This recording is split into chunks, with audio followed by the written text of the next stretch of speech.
ராமநாதபுரம் மாவட்டம் புத்தேந்தல் விளக்கு பகுதியில் தனியார் பேருந்து மீது கார் மோதிய விபத்தில் 3 பேர் பலியாகியுள்ளனர். கூடுதல் தகவல்களை தருகிறார் எமது செய்தியாளர் பிரபுராவ். பிரபுராவ், வணக்கம். இந்த விபத்து தொடர்பான முழு விவரங்கள் என்ன?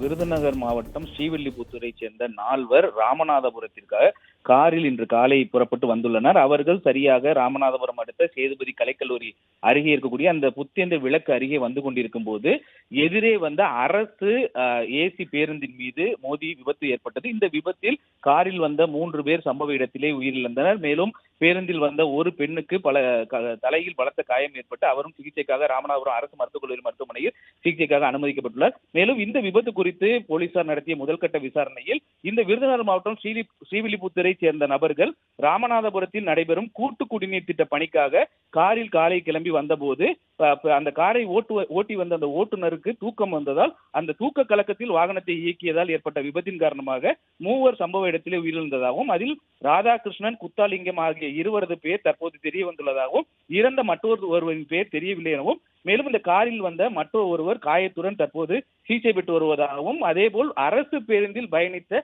ஒரு பெண்ணிற்கு மட்டும் தலையில் காயம் ஏற்பட்டுள்ளதாகவும் இது குறித்து நகர் காவல் நிலைய போலீசார் வழக்கு பதிவு செய்து விசாரித்து வருவதாகவும் தெரிவித்துள்ளனர். இந்த மதுரை தனுஷ்கோடி தேசிய நெடுஞ்சாலையில் இந்த விபத்து காரணமாக ஒரு அரை மணி நேரம் போக்குவரத்தானது பாதிக்கப்பட்டது. தொடர்ந்து அந்த பகுதியில் போக்குவரத்து பாதிப்பு ஏற்படாமல் இருப்பதற்காக போலீசார் அந்த வாகனங்களை சரி செய்து வருகின்றனர்.